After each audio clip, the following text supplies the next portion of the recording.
Any of these gurus, these Gary V's, all these guys talking about business and what you could, it's all true. It's literally consistency and persistency. Just being persistent as well and being consistent. So with your posts, with your likes, with your engagement, like you actually have to do shit to get somewhere. Like a caption I've had on my bio for the longest time is everyone wants to get famous or get rich, but no one wants to put in the work. Put in the work, you get it done, whether it's hard or not. Guys, Matt Haycox here, and welcome to another episode of the Matt Haycox Show. And I've got with me today, definitely my most excitingly named guest, Moe Money. And Moe is an expert influencer, expert in digital marketing, and lots of very exciting things along that theme that we're going to talk about today. It's a pleasure to have him here. Welcome to the show, Moe. Appreciate you having me, man. No worries, buddy. Tell me, first question, is that your real name? Moe Money? I mean, no, it's not my real name, but I'll tell you why I chose it. That's your next question. Go on. Everybody loves Moe Money, right? They do. Do you love Moe Money? I love Moe Money. Do you love Moe Money? Everybody loves Moe Money. There you go. That's the answer to your question. So yeah. No, but you know Biggie, right? Yeah. Moe Money, Mo Problems. So like... You're Moe Money, no problems. I'm Moe Money with no money and more problems. No, I'm joking. When did you change it? Oh, sorry. When did you start addressing yourself by that? Funny enough, it just came. I mean, when I was super young, when I was like elementary school, middle school, like oh, Moe really? Money, It's always been Mo. a thing. Yeah, I mean, Biggie's been around for a very long time. So since Biggie days, and Mo, obviously growing up in Houston, Texas, Muhammad wasn't a name I'd like to use much. So it was Mo. So Moe Money, Mo Problem, blah blah blah, and then it just stuck since I was a kid. Cool. Yeah. So you were telling me just before we started filming that you moved to Dubai when you were 23. 10 years ago, 33, yeah, 23. How was the move? I mean, I feel now everyone I meet now has just moved to Dubai, or I mean, you must be the oldest living. I don't mean oldest living person, but you must be the person who has moved to Dubai the longest ago that I've met. But I mean, everyone I meet has moved to Dubai 6 months ago, 1 year ago, 2 years ago. And I came here. I'd never been to Dubai, and I came on a holiday for 8 days and never went back. But I think it's like we always say that's like the English Dubai livers story. But I mean, did you plan to come here? Was it a real? I didn't know what I wanted to do actually. I just didn't want to go. I didn't want to have the comfort of just going and working with the family. I know it sounds like I wish you could do it, but I didn't want to just because it's the easy way out. So I'm like, no, I'm gonna go work my ass off and start at a salary just like anybody else. Your father was a successful businessman. My father, yeah, he's successful. He's in the States, thankfully. He's doing well. So I could have just went that route, but I decided not to. Decided to do my own thing. Funny enough, I joined a construction company, which was not his, but it was a construction company. Started out at a very low salary, which is probably what he would have done as well, just because he taught me that way, like to work for what you want to get. But still, I'm sure it would have been easy way, and easy, working with the family is probably a lot easier than working with a stranger. A stranger will tell you how it is and you're fired if you don't do it. So family is kind of like it never ends, right? So I guess it's probably a different kind of ease. It has its pluses, has its minuses. I just kind of left it as is. Yeah. I had a dad who was a businessman, is a businessman, and I'd always wanted to be in business. I never knew what I wanted to do. I think I'd just been immersed in business, from a young age, and I kind of used to come up with every idea possible, and go and pitch them to my dad, and decide that we'd work together. And I guess having that business influence around me, natural born hustler. Well, it's funny because we're both very different. I mean, we were very different then, and we're very different now in terms of what we like in business and how we operate, and I guess our skills and our fortes and not fortes, but definitely being around those people, gives you that immersion, and I guess sends you off in that direction in the first place. Or you fight against it. I never had issues. It was never like I had any issues with it, but I just heard it was a lot better to just go your separate way, just from my mentors and people I spoke to and this and that. So why Dubai? It was actually, funny enough, it was in between Qatar and Dubai. So I used to always come visit my boy Rami, best friend from back in Houston. He used to come while I was living in Beirut, to come to Dubai, party, enjoy, cool, great. We had great times. My other friend was living in Qatar. He's Lebanese, also grew up with him in Lebanon. He owned a company in Qatar.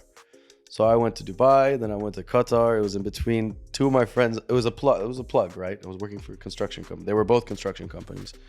And then one friend just convinced me more than the other. Dubai convinced me more than Qatar. Yeah. And thank God, because Dubai definitely was a much better option. Qatar is too tiny. So tell me, when did you start in business for yourself? So I moved here 2013. Worked in construction for about 3 years, but obviously that salary wasn't going to cut it. Beginning salary, fresh graduate. So while I was working for this construction company, shout out Rafi, who hired me always. First job got my foot through the door. I had to do my side hustles. Obviously, I did like some yacht parties. I did real estate on the side. I had another friend owned a real estate company, so I would do like viewings on the side, and I couldn't survive off of just one salary. Like, knowing myself, I've always been a natural born hustler as well. You know, always finding a way to make more money. There you go. And then that's when I started just making my own money, just naturally on this as a side. And then eventually I jumped into managing social media influencers, which was very random. How long ago is that now? I mean, was that in the earliest stages of social media? That was 2015, 2016. Okay, so Instagram will be, what, a couple of years old at that point? Yeah, it was still brand new. Still 2008, I believe, Instagram. So yeah, 5-6 years. It was still brand new. There was no influencers in Dubai. So Supercar Blondie was still Radio Blondie those days. Like, you know, Money Kicks was at the 2,000 followers. Mo Vlogs, who now is at 10 million, was at 1 million. So like back in the day when influencers were really not even influencing yet, they were just starting to learn how to influence. And then I got to know Money Kicks, started chatting with him, giving him some pointers here and there, which led to me managing him. Somehow landed on my plate. Started managing him. Then I started managing another famous influencer, Mo Vlogs. Once I started managing them too, I was able to then tell Rafi, sorry Rafi, I'm good now. Thanks for your help. I'm on to do my own things. So then I was able to go on my own and work full time managing the two influencers. So tell me, because I know that anybody listening to this or watching this, everybody wants to grow their social media presence, you know, whether that's because, you know, they want to be an influencer, whether that's because, you know, they have a business account that they want to get more views for. Everybody wants to do it. Everybody struggles to do it. I mean, I guess it was probably easier back in those days because there'll have been less content creators, you know, less competition. But I mean, what were your strategies back then? Do they still apply today? It's the exact same strategy I still do now, and I still train my team now. And it sucks to say, but it's literally the same thing any other guru. I'm obviously not a guru, but any of these gurus, these Gary V's, all these guys talking about business and what you could, it's all true. It's literally consistency and persistency. That's it. Just being persistent as well and being consistent. So with your posts, with your likes, with your engagement, like, you actually have to do shit to get somewhere, you know? Like a caption I've had on my bio for the longest time is everyone wants to get famous or get rich, but no one wants to put in the work. Put in the work, you get it done, whether it's hard or not. Yeah. And in terms of consistency, you know, in terms of you know putting out content, I mean, what kind of quantity is consistent for you? You know, how, when I say how important is quality, I mean, obviously, you know, quality is super important, but is it a quantity over quality? Is it about, you know, maximum quality, maximum consistency? It's maximum quantity and maximum quality, or at least what you think is maximum quality, until your audience basically tells you that, okay, this is quality. And how do they tell you that? Because the followers by you have more likes and more engagement and more everything. That picture gets likes and comments and engagement. Now when you see quality, boom, you repeat that or something like it. And then, yeah, it's quantity until you find the quality, and then you repeat the quality over and over again. And have you got a formula that works for, I guess, for anybody in any field? Because I think, you know, probably one of the big mistakes a lot of people make is they go and copy other people. And, you know, whilst that strategy may have worked for those people, you know, if it's something that you don't believe in, something that's not your skill set, etc., you know, you're either going to stop doing it too soon, or you're not going to be authentic when you do it. I mean, have you got a model, a 5-point plan that, you know, that anybody, whether a real estate agent, whether a hot girl, or, you know, whether a wannabe business guru, that anyone can take away and apply? I mean, listen, at the end of the day, no great invention not all great inventions are like just the main invention. There's always spin-offs. There's always things that are inspired from other companies. So it's not, you can't always have that one-off idea that's your $1 billion idea and kill it. Like, you can get inspired by other people's content and you can do something similar. You can say, hey, okay, I like, for example, Gary Vee's content. I'm sure you have some podcasts before you started this podcast. Like, hey, I watched this guy. I want my podcast to be kind of like that. So you have a visionary, you have a vision of what you want your content to be like. Don't copy, but use that as kind of a base of what you kind of want to look like, and then do it better. One thing that everybody likes to watch, or that is always something that people think are going to get likes, views. I mean, when it comes to girls in bikinis, guns, tattoos, fast cars, private jets. I mean, these are all things that that get the likes, that seem to work well with the algorithm. What would your advice be for someone if that wasn't their style? I'm asking this as a general question, but also I guess I do have a bit of a foot in this camp as well. It's funny because I've never really done the kind of posts of bouncing off the bonnet of a Lamborghini and stuff, just because it's not my style. Now I've kind of always, I've had the cars, or I've had the lifestyle. Or like if I've been in a private jet, for example, I obviously want to show I'm in a private jet, but I just feel a dick jumping on the fucking wing, going, oh hey, I used to be a mechanic and now I'm fucking jumping on the wing of a private jet. So I don't know. I'll have it in the background because it's a picture of me and my daughter, and you can get the idea of what's going on. So you're humble. But then it's funny. I've been around a few people lately, guys that you may know, who've said to me, "Oh, this content they're doing is killing it," and they're doing very overt, in your face type stuff, and they say, you're living the lifestyle that would get the views, you just don't show it enough. And there's been a few things I've done lately where I thought it's completely outside of my normal, completely outside of my comfort zone, just because I feel a bit of a dick doing it. But I don't know, when I got Elena a watch recently, which we made a video out of, and recaptioned it on Instagram of my girl with a 70k watch or whatever it was, and nice little viral video. I mean, and literally, within the first 3 minutes of posting it, it got more views than all of the other fucking videos put together. And a week down the line, it's like my biggest posted video to date. And there's been a couple of other bits like that where I guess that tweaking captioning, or that kind of change of perception, not perception, but that change of image, makes all the difference. But then I'm kind of caught between a rock and a hard place, thinking, well, if I do some videos like that, it helps, because obviously it gets me the views, it gets me the extra followers. But then also I think, well, I don't want to, it's just not my style to do it too much. And I also think I have a normal day job with normal investors, where these guys, they might not mind seeing me on Instagram, but if they see me jumping on Lamborghinis and flying, where's my money jets, going? they're gonna think, where's my fucking money going? So I've got a balance to strike. But I'm sure there's a question in there somewhere. But that was more a statement than a question. But I'm sure you got some advice on it anyway. Yeah, you were wondering why didn't I post that private jet content? I should have posted it, right? That's is it a question or was it a bummer? I don't know. What you just... Probably a bit of both. Do you have the content, or is it gone, or you didn't take enough content? Well, there'll be another one next week, I'm sure. All right. That's listen, it depends on what's your niche, right? So if I'm a beauty influencer, obviously I won't be, but I'm not going to be posting cars. If I'm a beauty influencer, it might change. Or if I'm a video game influencer, I'm not going to go and well, I know I could if I'm a really massive video game influencer and I get flown on a jet. Yeah, it depends if you want to stay in your niche. Now, also, is it what your audience wants? So if your audience likes to see luxury, well then, hey, show luxury. Get people on your podcast with crazy watch collections. Show with, a guy that owns a jet. Get into these things so you can show these things and it kind of still coincides with your niche.